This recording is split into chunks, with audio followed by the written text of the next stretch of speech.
help but think when he was using the $20 million figure, that's 2 more ISIS fighters that we could have paid for. I refuse to put a price tag on the lives of 4 Americans. I don't, your figure of 20 million is wrong, Mr. Cummings, and that's not what the State Department told us. But I don't care what the figure is. There is no price tag when it comes to justice for 4 people who gave their lives for this country. Madam Secretary, with respect to the ARB, I want to ask you this. If you were investigating Benghazi or what happened in Benghazi, and there was an author of an email 3 months to the day, 3 months to the day from when our 4 fellow Americans were killed, the author of the email says anti-American demonstration, looking for Americans to attack, game changer, soft target, no continuity, the cost to continue to do business there may become challenging. Would you want to talk to the author of that email if you were investigating Benghazi? The Accountability Review Board had full run of the State Department to talk to anyone they chose to talk to. It's my understanding they conducted more than 100 interviews, and they were well aware, as their report reflects, of the dangerous situation in Libya. I don't want to interrupt you. That actually was not my question. My question is, would you want to talk to that person? Not whether or not the ARB did, because the ARB actually did talk to that person. My question is, wouldn't you want to talk to that person if you were investigating Benghazi? Well, I promise it is not a trick question. The answer is yes. You would want to talk to the person who authored that email. And as you just said, Mr. Chairman, the ARB did. Yes, and the co-chair of the ARB called your chief of staff and told the author of that email not to go to Congress. That's my point. My point is the ARB did some good things. That's why our first 2 hearings were on making sure the recommendations by the ARB were actually implemented. But when the author of that email is going to be brought before Congress and one of the co-chairs calls your chief of staff and says, I don't think that that witness is going to be a good witness, Madam Secretary, with all due respect, she's a fact witness. Whether she's good or bad, the author of that email has a right for Congress to question them. I mean, that's not even a close question. So somebody can be a good person, and I have no doubt that Mr. Mullen and Mr. Pickering both are. But this is also what I don't doubt. I don't doubt that that phone call was made to Ms. Mills saying, don't send Charlene Lamb before Congress. She's not going to make a good witness. And I don't doubt that there's not a transcript from any of the ARB interviews. And you may say, well, why does that matter? If you're going to write a report, and you want to write a report with specificity and particularity, you have to cite the transcript. And I can't tell you a single question that was asked of a single ARB witness because there is no transcript. So my point is not that the ARB did a bad job or a good job. My point is from a standpoint of a serious investigation, it was an inadequate job. And I want to hopefully prove that to you. There used to be a stack up there when Mr. Smith was with us about all the previous investigations that Congress and the ARB had done. Did any of those previous congressional investigations or the ARB have access to your emails? Mr. Chairman, first of all, the witness you were referring to did appear before Congress. That was not my point. But your implication was that that witness was stopped from going to Congress. In fact, that did not happen, Mr. Chairman. No, she definitely came. Yes. No, that's not my implication. My implication is the co-chair of what you call an independent accountability review board was calling someone he was supposed to be investigating to say, please don't send that witness to Congress. They're not going to show up well. That's my point. My point is, how can you consider that to be? I mean, well, have you ever heard of a judge calling the DA or the defense attorney and say, don't call that witness? I really don't care what you all say about me. It doesn't bother me a bit. I do care a lot about what you're implying about Admiral Mullen, and I will not sit here and hear that. Well, Admiral Mullen served this country with great distinction.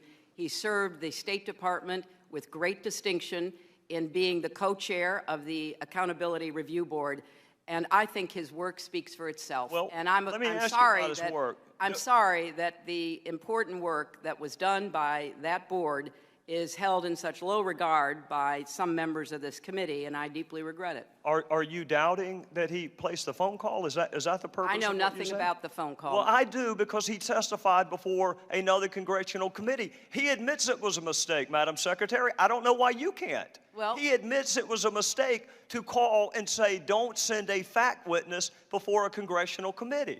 Well, I think that Doesn't mean he's a bad person. It just means that when you hold up the ARB as independent and your chief of staff picked most of the folks on it, Patrick Kennedy had a role in picking some of the folks on the ARB, despite the fact that some people think Patrick Kennedy may have also been involved in approving or not approving. If you need to read a note from your lawyer, you're welcome to, Madam Secretary. No, it's just hard to sit here listening to the comments you're making about someone that I consider to be a great American. If he said he made a mistake, that's even more proof of what a fine gentleman he is and what a great public servant he's been. It doesn't in any way, what you're saying, impugn his service for 40 years, and certainly not his service on the Accountability Review Board. I can't help it, Mr. Chairman, that you all don't like the findings of the Accountability Review Board. We had I can't two help hearings. it that you don't like the findings of we all had the two other hearings. congressional committees. We had two hearings where we did nothing but discuss the implementation of the ARB findings, Madam Secretary. So with all due respect, we've had more hearings about the ARB findings than we have with you. So don't tell me that we don't care about the ARB. We had two hearings. My point is this: the ARB nor the previous congressional investigations had access to your emails, did they?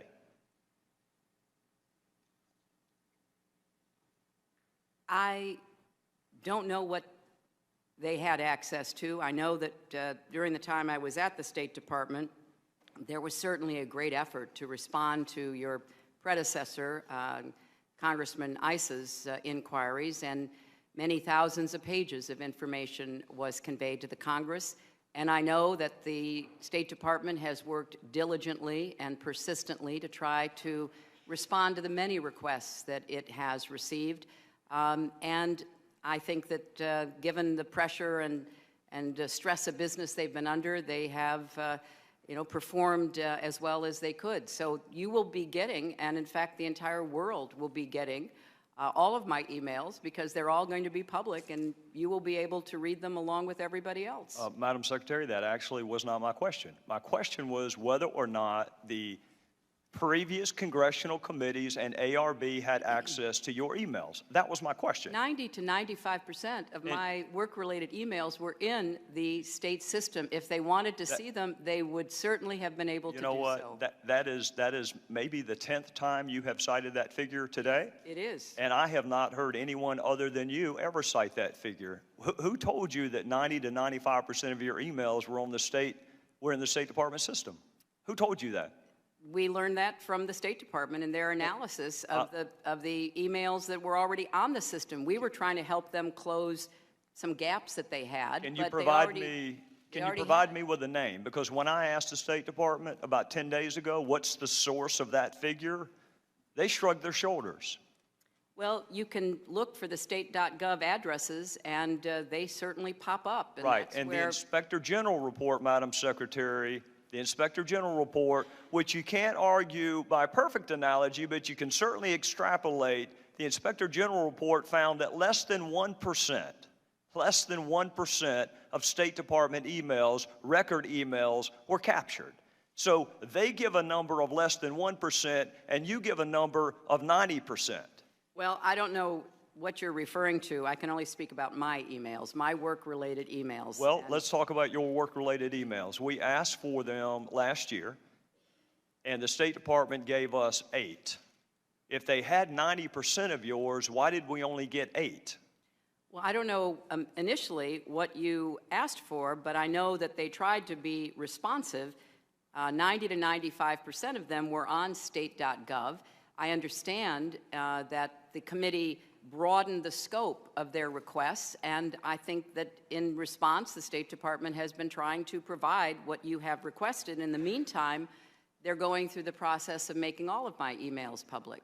You think our first request, there were only 8 emails responsive to our first request? I can't speak to it. I believe your first request was for Benghazi, and I believe that the State Department did a diligent search. Then I believe you expanded it to Libya and weapons and maybe a few other terms, and I believe they conducted our jurisdiction hasn't grown, Madam Secretary. Our jurisdiction is the same thing it was. Let me ask you this. You say that you turned over everything. I don't get a chance to watch you a lot on television, but when I see you are interviewed, you make a point of saying, I turned over everything. All my work-related emails. How do you know that? I know that because there was an exhaustive search done under the supervision of my attorneys, and that is exactly the outcome. We turned over every work-related email. In fact, as somebody referred to earlier, we turned over too many. In the State Department and the National Archives said there were 1,246 out of the 30,000 plus that they've already determined did not need to be turned over. And you have a really good group of attorneys, which makes me wonder how they missed 15 of them. Well, if you're talking about Mr. Blumenthal, which I assume you are, he had some that I didn't have, and I had some that he didn't have, and I was under no obligation to make any of his emails available unless I decided they were work-related.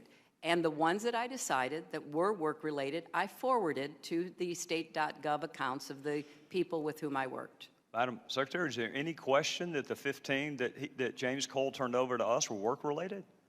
There was no ambiguity about that. They were work-related. Well, they were from a personal friend, not any official government, not any government official, and I determined on the basis of looking at them what I thought was work-related and what wasn't, and some I didn't even have time to read, Mr. Chairman. Are you telling me the 15? Are you telling me that the 15? I will tell the gentle lady from California that I'm going to take a little bit extra time, just like everybody else has, and we can either do it this round. We can either do it this round, or we can do it next round. May I make a simple inquiry about how many more minutes the chairman plans? The fewer the interruptions, the quicker I can get done. I'll put it to you that way. Okay. How's that? I'm just the 15. Mindful of the time. My question to you on the 15 is: did your lawyers find them and decide that they weren't work-related, or did they not find them? Well, I don't know why he had emails I didn't, and I don't know why apparently I had emails he didn't. And all I can tell you is that I turned over every work-related email in my possession. All right, I'm gonna make 2 more observations, and then we're gonna call it a night. The first observation that I would make is that when you speak to the public, you say, I turned over everything. That's, for the most part, a direct quote. When you talk to the public, you say, I turned over everything. When you talk to the court, you say, while I do not know what information may be responsive for purposes of this lawsuit, I have directed that all my emails on clintonemail.com in my custody that were or potentially were federal records be provided to the Department of State, and on information and belief that was done. Why the different explanation depending on who you're talking to? Well, one is a shorthand, Mr. Chairman. Well, why not just tell the court I turned over everything? Well, you know how lawyers are. They use more words perhaps than they need. Trust me, I know that, and they charge you for every one of them. Yeah, I'm well aware of that, Mr. Chairman, and the clock is ticking. Well,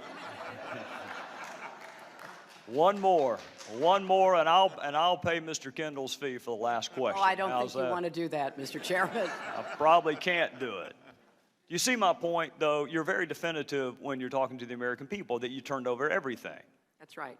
But there are those kind of lawyerly fudge words when you're talking to court on information and belief. Well, and the reality is, even tonight, you cannot tell us that you turned over everything because you didn't think you missed the 15. Well, I didn't have them. I turned over everything I had. Everything I had has been turned over to the State Department. Somehow missed those 15. Well, last question on your system. Mr. Cummings said that your email arrangement was inappropriate. I think the president may have said it was a mistake. You have said that it was a mistake. My question to you, Madam Secretary, is was it a mistake for the 4 years that you had that email arrangement? Was it a mistake for the almost 2 years that you kept the public record to yourself, or has it manifested itself as a mistake in just the last 6 months? Well, since I believed that all of my work-related emails to .gov accounts were being captured and preserved, it wasn't until I was asked to help the State Department to fill in what they saw as some record-keeping gaps, not just with me, but with others. I did the best I could during those 4 years and thought that everything that I was emailing that was work-related was being preserved. If you can find a source for the 90 to 95%, I would be grateful for it, and we would probably have fewer questions. If there is a source that you can provide that 90 to 95% were on the State Department system, then I'll know that I need to ask the State Department what took them so long. Because I'm just telling you, Madam Secretary, I got 8 emails the first time I asked, and now I've got over 1,500. So there's some disconnect there. Well, Mr. Chairman, I think that is a fair question. And I'm not at the State Department any longer, but I do want to defend them. They are under the most extraordinary pressure to answer congressional inquiries. I saw a figure recently that FOIA requests have jumped something like 300%. They don't have the resources. They don't have the personnel. They take their responsibility of reading every single line, and as Ranking Member Cummings reminded us, having to redact personal information, personnel information, obviously they take it very seriously. I think they're doing the best they can, and I know that they've tried to be responsive to you and to the many other requests that have come their way. Well, Madam Secretary, on behalf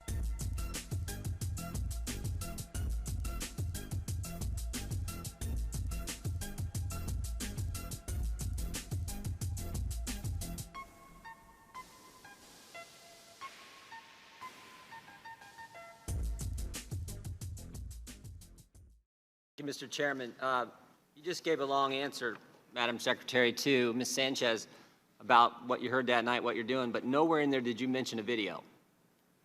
You didn't mention a video because there was never a video-inspired protest in Benghazi. There was in Cairo, but not in Benghazi.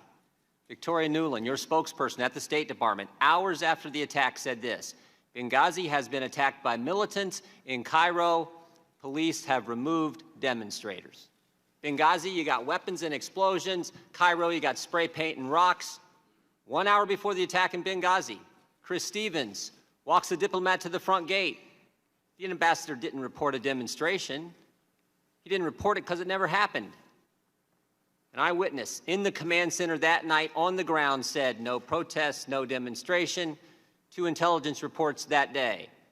No protest, no demonstration. The attack starts at 3:42 Eastern Time, ends at approximately 11:40 p.m. that night. At 4:06, an ops alert goes out across the State Department. It says this: mission under attack, armed men, shots fired, explosions heard. No mention of a video, no mention of a protest, no mention of a demonstration. But the best evidence is Greg Hicks, the #2 guy in Libya, the guy who worked side by side with Ambassador Stevens. He was asked if there had been a protest, would the ambassador have reported it? Mr. Hicks' response, absolutely.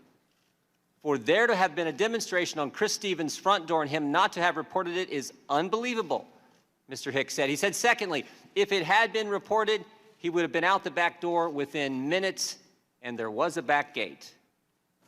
Everything points to a terrorist attack. We just heard from Mr. Pompeo about the long history of terrorist incidents, terrorist violence in the country, and yet 5 days later, Susan Rice goes on 5 TV shows, and she says this: Benghazi was a spontaneous reaction as a consequence of a video. A statement we all know is false. But don't take my word for it. Here's what others have said. Rice was off the reservation on 5 networks. White House worried about the politics. Republicans didn't make those statements. They were made by the people who work for you in the Near Eastern Affairs Bureau, the actual experts on Libya in the State Department. So, If there's no evidence for a video-inspired protest, then where'd the false narrative start? Started with you, Madam Secretary. At 10:08, on the night of the attack, you released this statement. Some have sought to justify the vicious behavior as a response to inflammatory material posted on the internet. At 10:08, with no evidence, at 10:08, before the attack is over, at 10:08, when Tyrone Woods and Glenn Doherty are still on the roof of the annex fighting for their lives, the official statement of the State Department blames a video. Why? During the day on September 11th, as you did mention, Congressman, there was a very large protest against our embassy in Cairo. Protesters breached the walls. They tore down the American flag. And it was of grave concern to us because the inflammatory video had been shown on Egyptian television, which has a broader reach than just inside Egypt. And if you look at what I said, I referred to the video that night in a very specific way. I said, some have sought to justify the attack because of the video. I used those words deliberately, not to ascribe a motive to every attacker, but as a warning to those across the region that there was no justification for further attacks. And in fact, during the course of that week, we had many attacks that were all about the video. We had people breaching the walls of our embassies in Tunis and Khartoum. We had people, thankfully not Americans, dying at protests, but that's what was going on, Congressman. Secretary Clinton, I appreciate most of those attacks were after the attack on the facility in Benghazi. You mentioned Cairo. It was interesting what else Ms. Newland said that day. She said, if pressed by the press, if there's a connection between Cairo and Benghazi, she said this, there's no connection between the two. So here's what troubles me. Your experts knew the truth. Your spokesperson knew the truth. Greg Hicks knew the truth. But what troubles me more is I think you knew the truth. I want to show you a few things here. You're looking at an email you sent to your family. Here's what you said. At 11 o'clock that night, approximately 1 hour after you told the American people it was a video, you say to your family, 2 officers were killed today in Benghazi by an al-Qaeda-like group. You tell the American people one thing, you tell your family an entirely different story. Also, on the night of the attack, you had a call with the president of Libya. Here's what you said to him. Ansar al-Sharia is claiming responsibility. It's interesting, Mr. Katala, one of the guys arrested and charged, actually belonged to that group. And finally, and most significantly, the next day, within 24 hours, you had a conversation with the Egyptian Prime Minister. You told him this: we know the attack in Libya had nothing to do with the film. It was a planned attack, not a protest. Let me read that one more time. We know, not we think, not it might be, we know the attack in Libya had nothing to do with the film. It was a planned attack, not a protest. State Department experts knew the truth. You knew the truth, but that's not what the American people got. And again, the American people want to know why. Why didn't you tell the American people exactly what you told the Egyptian Prime Minister? Well, I think if you look at the statement that I made, I clearly said that it was an attack, and I also said that there were some who tried to justify it on the basis of the video, Congressman. And I think but real quick, calling it an attack is like saying the sky's blue. Of course, it was an attack. Well, we want to know the truth. The statement you sent out was a statement on Benghazi, and you say vicious behavior as a response to inflammatory material on the internet. If that's not pointing as the motive of being a video, I don't know what is. And that's certainly how the American people saw it. Well, Congressman, there was a lot of conflicting information that we were trying to make sense of. The situation was very fluid. It was fast moving. There was also a claim of responsibility by Ansar al-Sharia. And when I talked to the Egyptian prime minister, I said that this was a claim of responsibility by Ansar al-Sharia, by a group that was affiliated, or at least wanted to be affiliated with al-Qaeda. Sometime after that, the next day, early the next morning after that, on the 12th or 13th, they retracted their claim of responsibility. Madam Secretary? And I think if you look at what all of us were trying to do, and we were in a position, Congressman, of trying to make sense of a lot of incoming information and watch the way the intelligence community tried to make sense of it. Madam Secretary. So all I can say is nobody... There was not conflicting information the day of the attack because your press secretary said, if pressed, there's no connection between Cairo and Benghazi. It was clear. You're the ones who muddied it up, not the information. Well, there's no connection. Here's what I think's going on. Here's what I think's going on. Let me show you one more slide. Again, this is from Victoria Nuland, your press person. She says to Jake Sullivan and Philippe Reines, subject line reads this: Romney's statement on Libya. Email says this is what Ben was talking about. I assume Ben is the now somewhat famous Ben Rhodes, author of the Talking Points memo.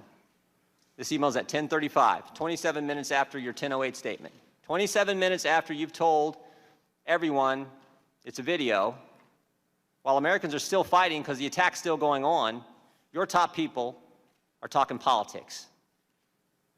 Seems to me that night you had three options, Secretary. You could tell the truth, like you did with your family, like you did with the Libyan president, like you did with the Egyptian prime minister. Tell them it was a terrorist attack. You could say, you know what, we're not quite sure. Don't really know for sure. I don't think the evidence is there. I think it's all in the first one, but you could have done that. But you picked a third option. You picked the video narrative. You picked the one with no evidence, and you did it because Libya was supposed to be, as Mr. Roskin pointed out, this great success story for the Obama White House and the Clinton State Department. And a key campaign theme that year was GM's alive, bin Laden's dead, al-Qaeda's on the run. And now you have a terrorist attack. And it's a terrorist attack in Libya. And it's just 56 days before an election. You can live with a protest about a video. That won't hurt you. But a terrorist attack will. So you can't be square with the American people. You can tell your family it's a terrorist attack, but not the American people. You can tell the president of Libya it's a terrorist attack, but not the American people. And you can tell the Egyptian prime minister it's a terrorist attack, but you can't tell your own people the truth. Madam Secretary, Americans can live with the fact that good people sometimes give their lives for this country. They don't like it. They mourn for those families. They pray for those families. But they can live with it. But what they can't take, what they can't live with, is when their government's not square with them. Mr. Chairman, I yield back.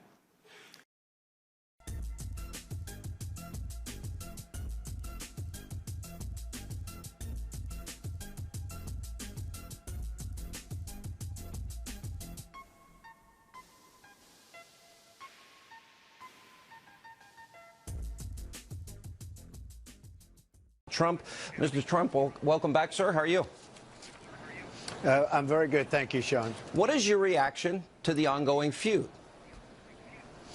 Well, number one, I really respect the fact that Jeb is sticking up for his brother. I mean, I would stick up for my brothers also, and he's sticking up for his brother, and I understand that. But this all started when he said that we're safe, you know, the country was safe. Well, the World Trade Center was just attacked. It fell down. 3,000 people were killed. Thousands and thousands of people were injured, and to this day are injured, and it was the worst attack in history. So you can't say he kept our country safe because he was president. You know, as Truman said, the buck stops here. So he was president. And if you look at my book, which was written a couple of years prior to the attack, I actually mentioned the name of Osama bin Laden, that he's a bad terrorist and we have to do something about it. And when one of your competitors heard about it today, they said, whoa, whoa, this is amazing. Trump actually predicted it. Because I actually said in the book that something would happen. Nobody talks about it, but I actually talk about the name Osama bin Laden. I have the quote. Let me put it up on the screen. This is exactly what you wrote. This was in a book you published in 2000, The America We Deserve. You said, I am really convinced that we're in danger of the sort of terrorist attacks that will make the bombing of the Trade Center look like kids play with firecrackers. No sensible analyst rejects this possibility, and plenty of them, like me, are not wondering if, but when it will happen. In the book, you also wrote, quote, one day, we're told that a shadowy figure with no fixed address named Osama bin Laden is public enemy #1, and U.S. jet fighters lay waste to his camp in Afghanistan. He escapes back under some rocks, and a few news cycles later, it's on to a new enemy, a new crisis. How could you have stopped it?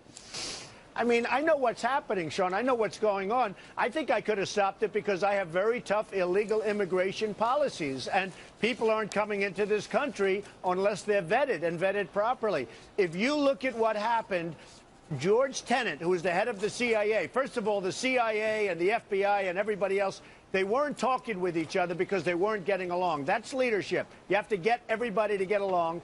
Second of all, George Tenet predicted an attack. George Tenet said there's going to be an attack. They should have done something about it. So I'm not blaming anybody, and this started very innocently when I said, you know, to somebody, frankly, that didn't really matter. I said, listen, the World Trade Center came down during, you know, there's nothing safe when the World Trade Center was attacked and came down during his reign. Well, that's not safe because he said, Jeb said, our country was safe. Well, that's not the case. And then if you want to go a little further, he then attacked Iraq, which turned out not to be the right country because they didn't have weapons of mass destruction. And by the way, the terrorists sent their families home to Saudi Arabia. They didn't send them home to Iraq. They sent them home to Saudi Arabia, which is another thing for people to think about. You know, Mr. Trump, the only disagreement I have is we knew that Saddam had weapons of mass destruction because we have the images of the Kurds that were slaughtered and little children and women in the streets. We knew there was a chemical attack,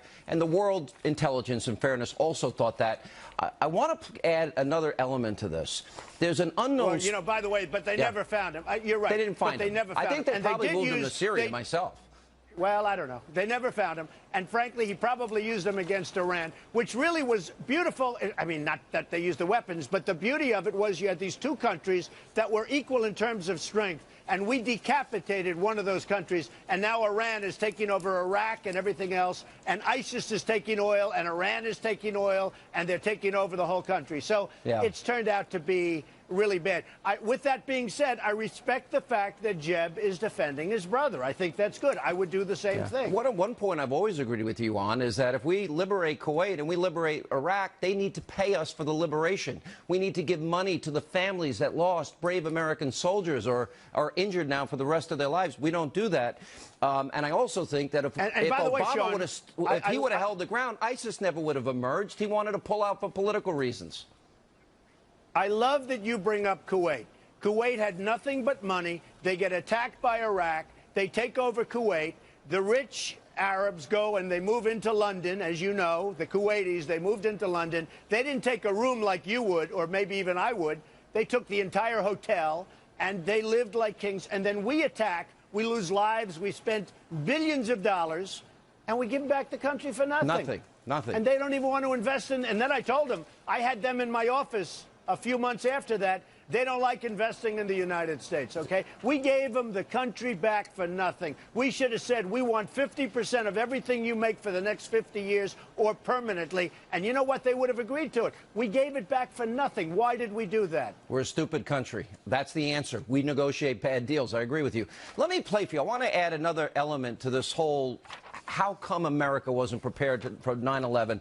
In a little-known speech on Long Island that Bill Clinton gave in February of 2002, the audio's a little sketchy, but I want you to pay close attention where he said, well, we knew he wanted to commit crimes against America, but I had no legal basis to take him.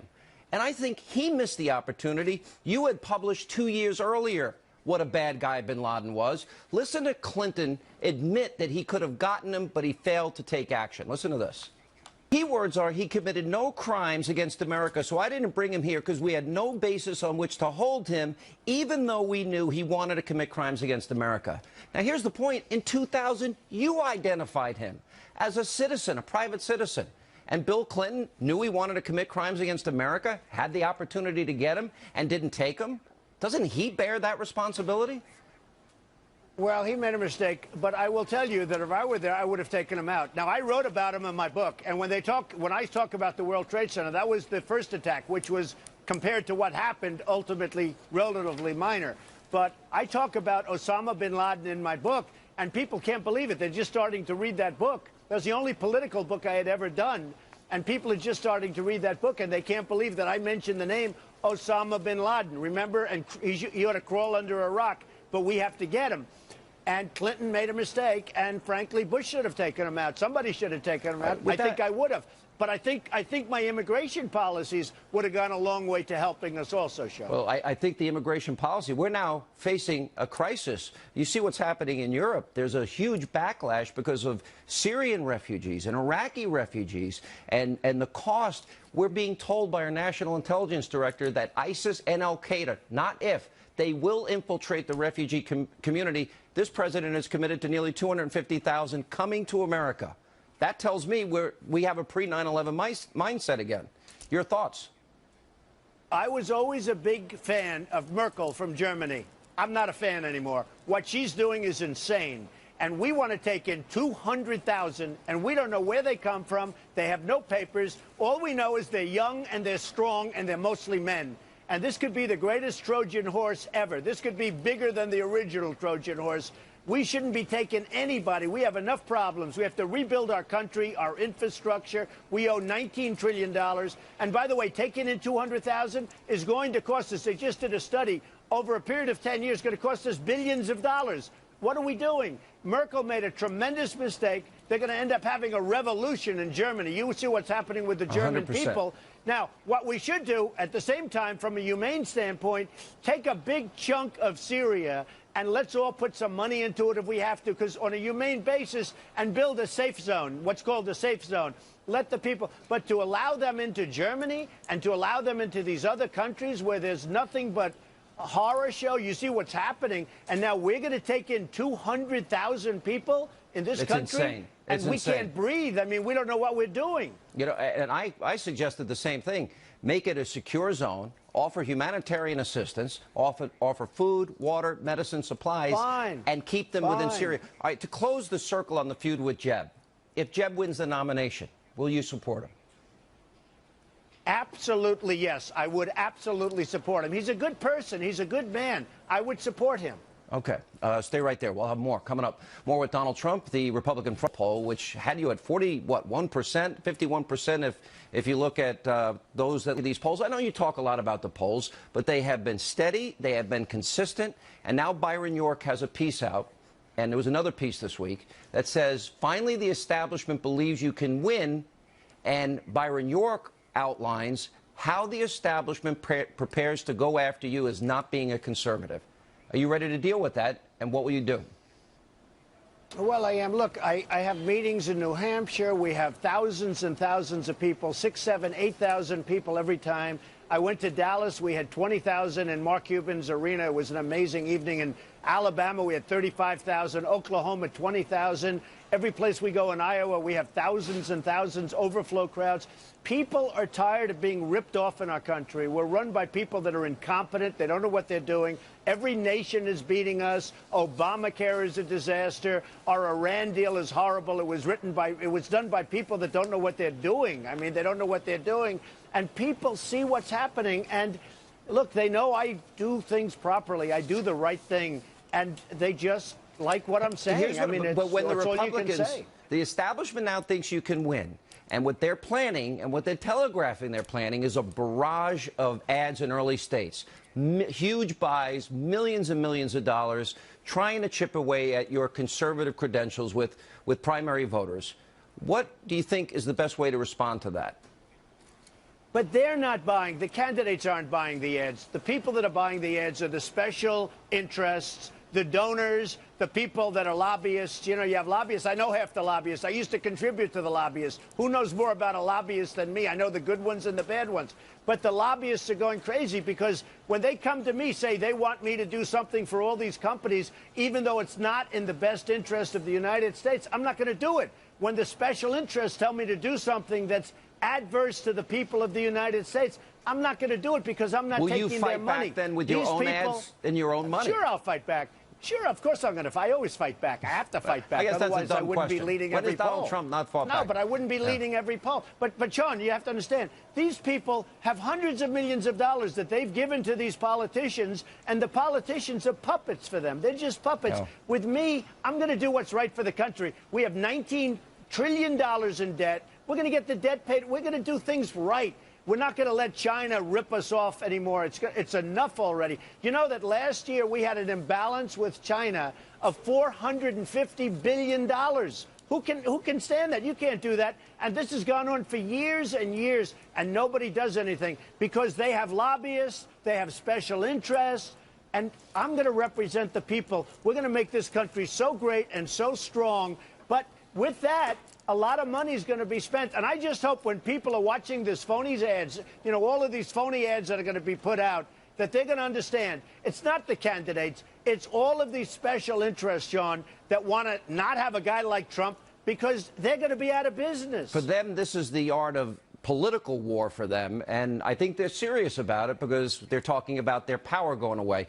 Of the three Democrats, it looks like Biden's getting in the race. So of the three Democrats, Biden, Hillary, Bernie Sanders, if you win the nomination, is there any one you prefer going up against?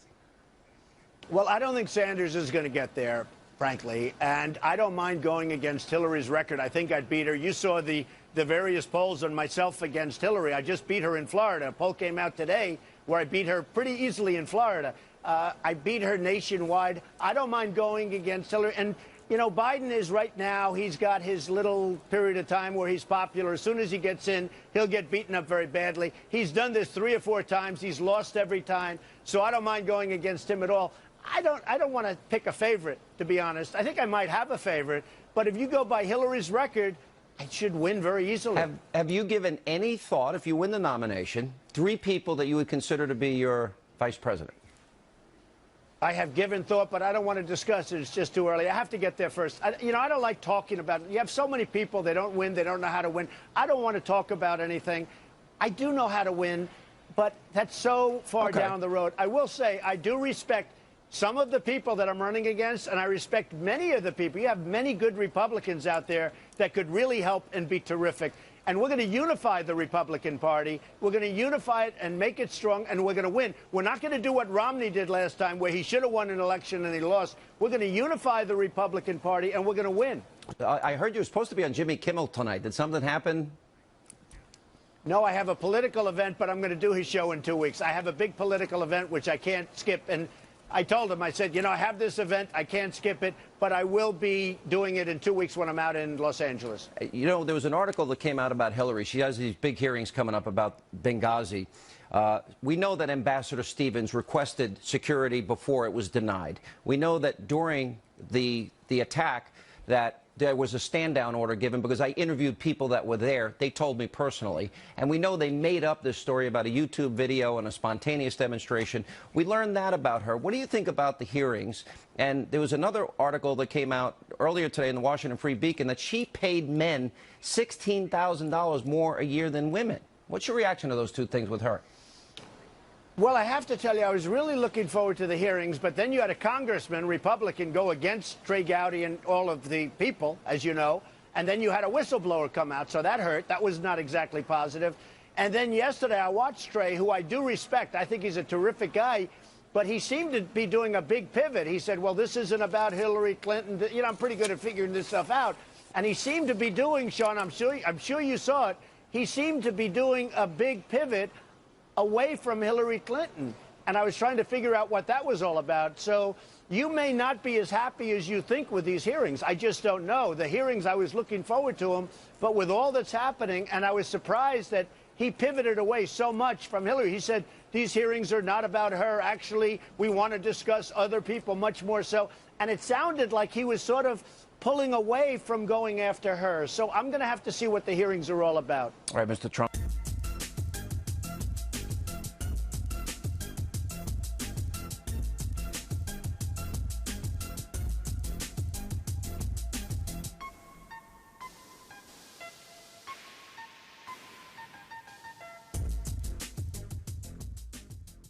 Well, she did what she had to do. She got through it. She got through it fine. I thought the others were not strong. They were not going after her. It was a very kind debate, very gentle. And she got through the debate. She's got a substantial lead in the polls, so they had to hit her hard, and they decided not to do that. I think Bernie gave up for a good soundbite. It was a wonderful soundbite, but you have an FBI investigation going on. He gave up the email situation right then and there, and I think that's a mistake. I think that he's losing quite a bit. He's losing by so much that he really should not have done that, although it was a nice moment for him and a nice moment for her. Actually, a much better moment for her. It puts the issue away. You said it was a good move by Bernie Sanders. He also took on casino capitalist Bernie Sanders did. That sounds like a preview of a possible attack on you. So who wins between a casino capitalist and a democratic socialist? Well, we're going to have to see. I mean, you know, it's going to be a race. I don't think he's going to get there. I thought his performance was okay, but he had to be much better than okay. He had to come out the clear winner. He didn't. And I actually think she probably came out not the winner, but yeah, probably if you think about it, George, she came out the winner. She did what she had to do, and they were extremely gentle. The other three, it's not going to happen. And at the same time, there's a new Fox poll out that shows Ben Carson catching up with you, almost even with you. You're at 24. He's at 23. How do you explain that? And are you ready to take him on? Well, I can't really explain it. I mean, I've been #1 for a long time, and I'm #1 in every poll, and in most cases by very big numbers and double-digit numbers. This was one that came out yesterday. He's been getting a lot of ink on the Muslims and other things, and I guess people look at that and they probably like it. Some people thought they wouldn't like it, but they probably do. It's interesting, but, you know, he's a good guy. He's a nice guy. We get along very well. We'll see if that continues. But as you see, I'm still in the lead, and I've actually gone up a little bit, and he's gone up, and other people have gone down. So many of the others are way down.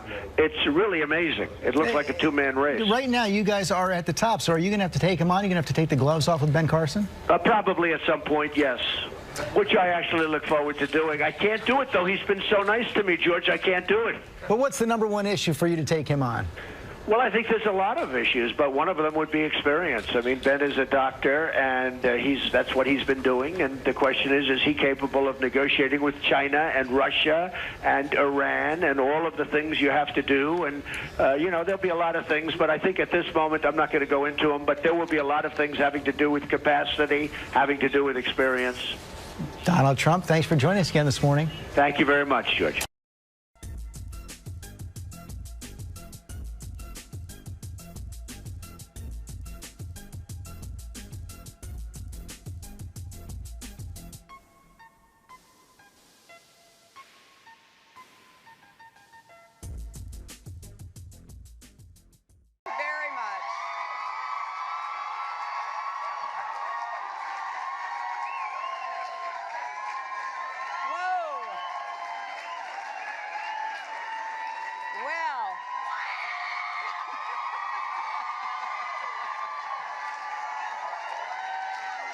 It's been quite a week, hasn't it?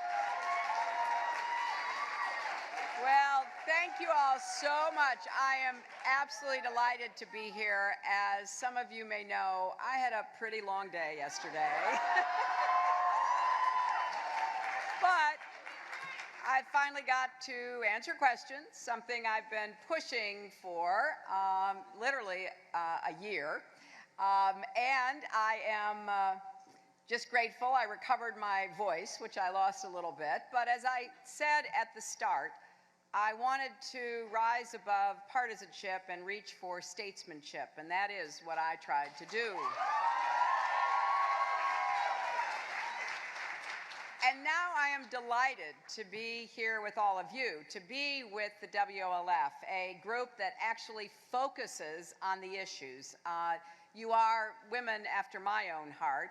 And I want to thank Debbie Wasserman Schultz, Carol Penske, Cynthia Friedman, Lottie Shackelford, and all the terrific speakers you've heard from and will hear from, including my friend, leader Nancy Pelosi. And I want to say a word about another great Democrat who has always been a champion for women and families and all of us.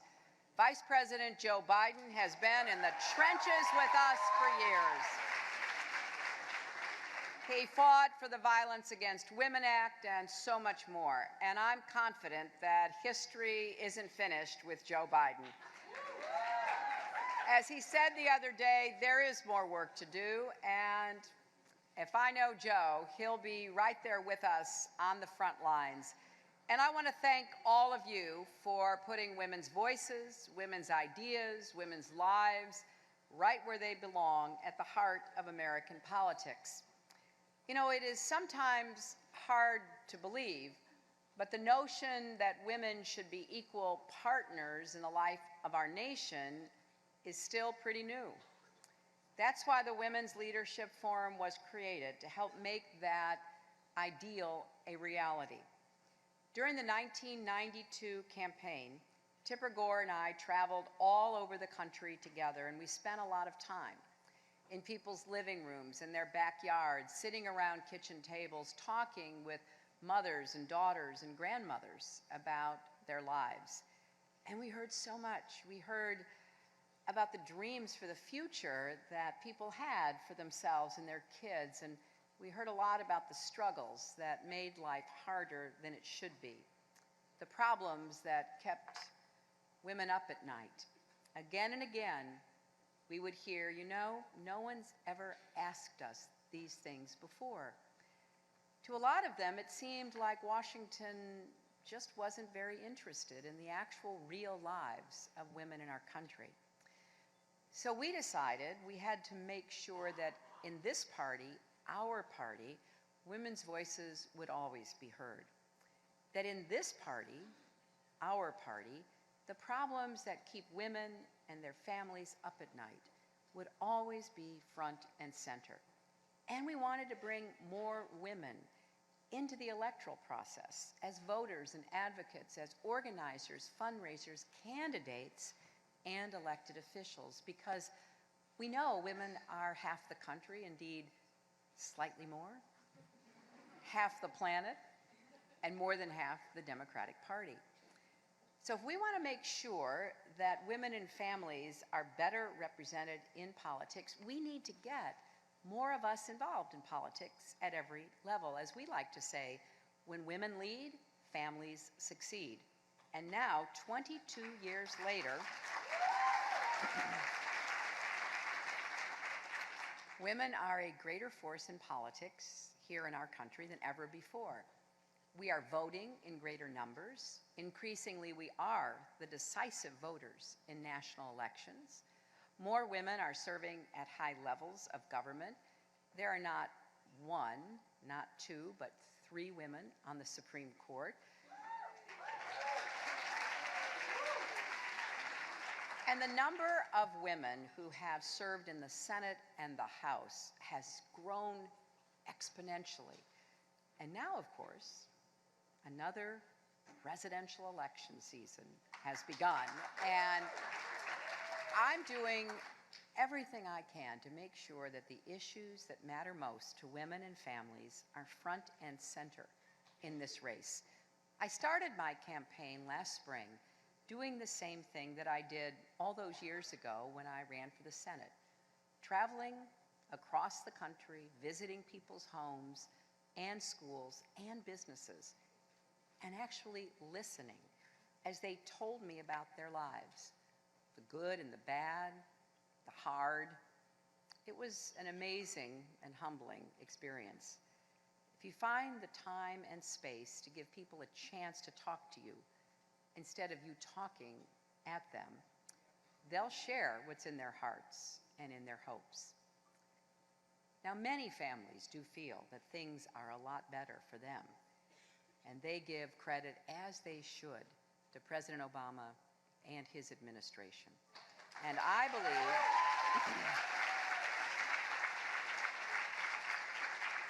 the President's leadership and the hard work of the American people pulled our economy and our nation back from the brink. In fact, we could have had a great depression, not a great recession. So as I travel across the country, I try to tell the story of what President Obama inherited, the worst financial crisis since the Great Depression. So America is standing again, but we're not yet running the way we should be. And families are still stretched in a million different directions, and so are their budgets. Costs keep rising, but most people's paychecks haven't moved in years. But corporate profits and CEO pay keep rising. Quality childcare costs more than college tuition in many states. And the minimum wage is a poverty wage. Millions of Americans are held back by student debt, and at a time when more women than ever are their families' main breadwinners, too often they still don't get equal pay. And women of color earn less than others, right? And just this week, the Department of Labor released new data showing that as our economy gets stronger, men's pay is going up more than twice as fast as women's pay. You know, in one of my town halls in Nevada, I called on a little girl who was sitting with her father, and you never know what kids are going to ask you, which is why I try to call on at least one if they're in my town hall. And this little girl stood up and she said, "If you're a girl president, will you be paid as much as a boy president?"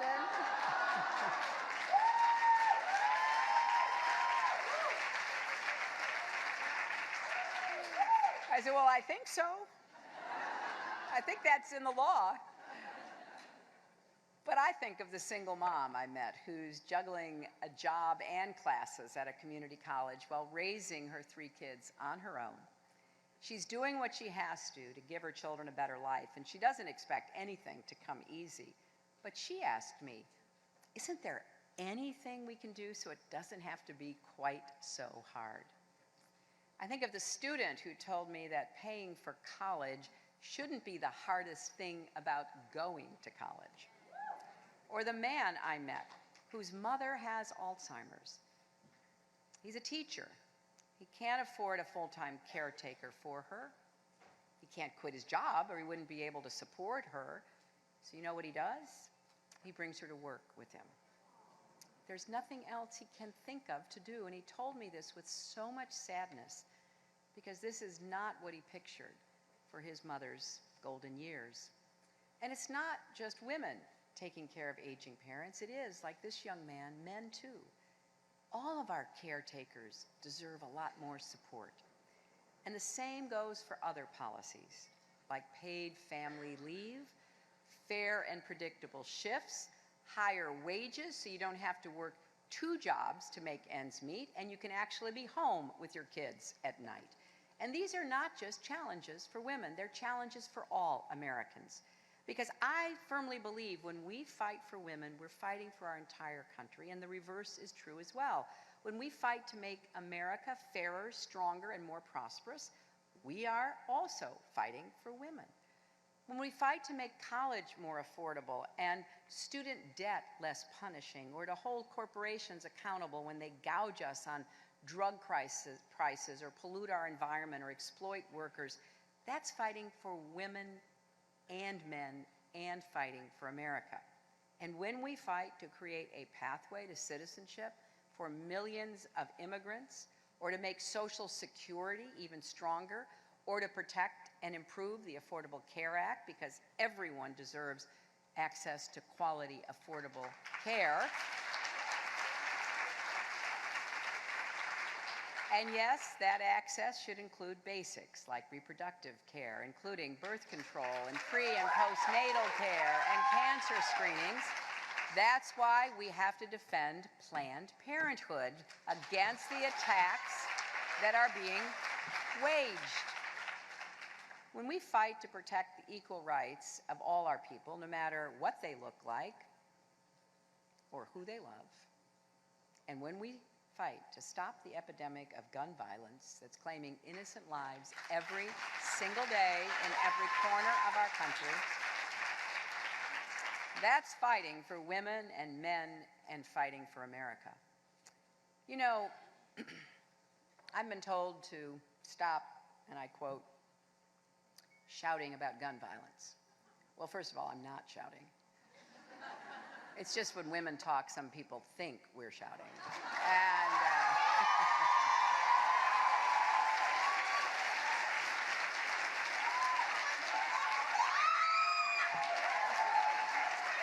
And second, I will not be silenced because we will not be silenced. Not by the gun lobby, not by the size of this challenge, not by any of it.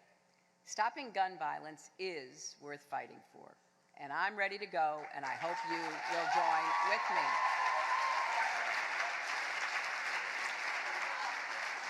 Now, none of these fights are new to me, and I know they aren't new to many of you, but we do have our work cut out for us because there are so many people with a very different vision for our country. And they will say, do, and spend whatever it takes to advance their out-of-touch, out-of-date agenda. For people who say they hate big government, Republicans sure spend a lot of time trying to restrict women's reproductive health and reproductive rights. After my experience yesterday, I am just amazed that they are even talking about setting up another special investigative committee, this time to investigate Planned Parenthood. And I think we all know by now that's just code for a partisan witch hunt. Haven't we seen enough of that? I'd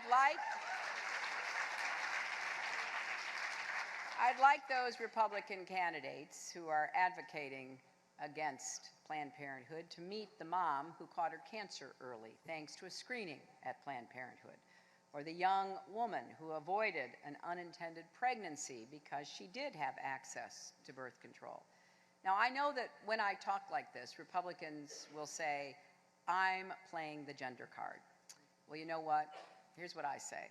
If calling for equal pay and paid leave and women's health is playing the gender card, then deal me in.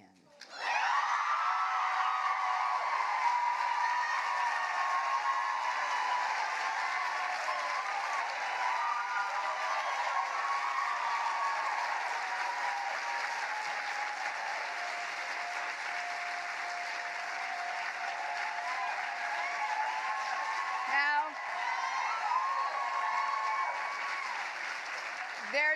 there's a long campaign still ahead of us, and other candidates from the other party may be out there hurling insults at everyone and talking about what's wrong with America and pointing fingers to try to blame people for it. Well, that's not me. I'm going to keep doing what I have always done, and that's fight for you and fight for your families. And I am so grateful for the hundreds of thousands of grassroots activists who are joining me in this campaign. Not only those fortunate enough like us to be in rooms like this one, but the workers and students and teachers, the parents and grandparents all across our country who are giving $1 or $5 at a time because they too believe in what we are fighting for. So we've come a long way in the past 22 years. I'm really proud of this organization and all that it has achieved. The Women's Leadership Forum has changed the Democratic Party.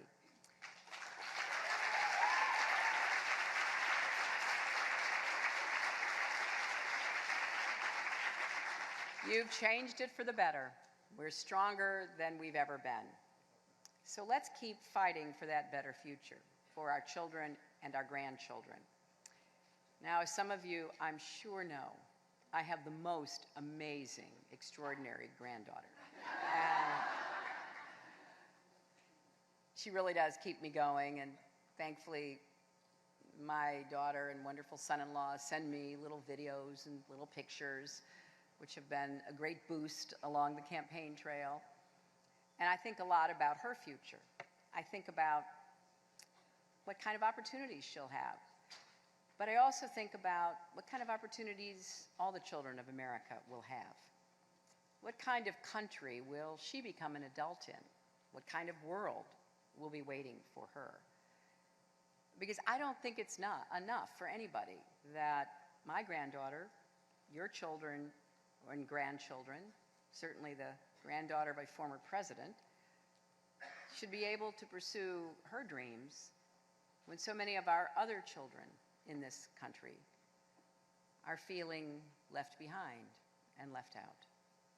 For the first time in American history, so far as I know, More than half of the kids in our public schools are eligible for free or reduced price lunches. Poverty has returned with a vengeance. We made a lot of progress against poverty, lifting families out of poverty back in the 90s. I think it's a verifiable fact that our economy does better when we have a Democrat in the White House. And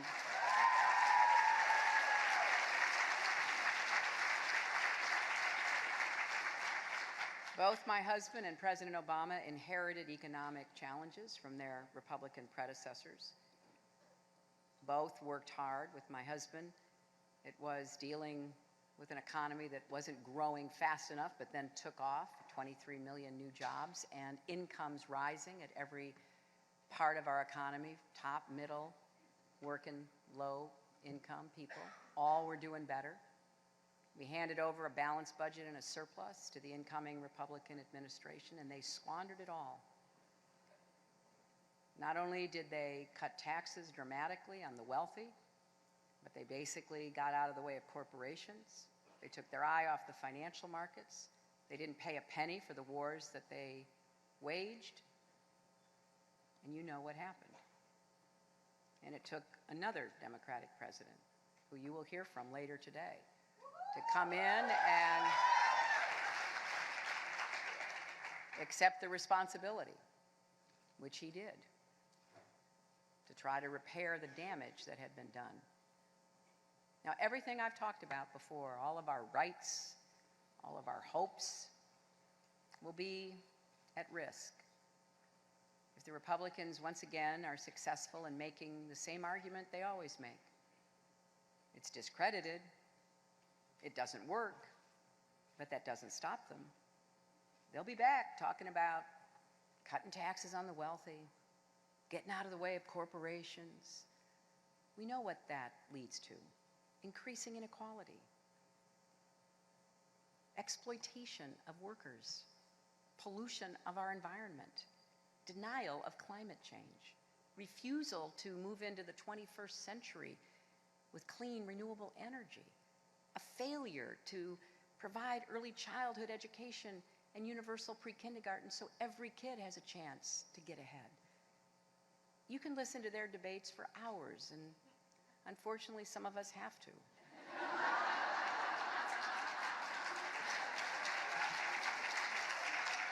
And you won't hear a single solution to any of the problems we're facing here at home or around the world. So my campaign is really an effort to try to build an America where everyone, women and men, can rise as far as their talents and hard work take them. Where everyone has a shot at achieving their dreams and living up to their potential. And yes, where a father can say to his daughter, you can be anything you want to be, even President of the United States. Thank you all.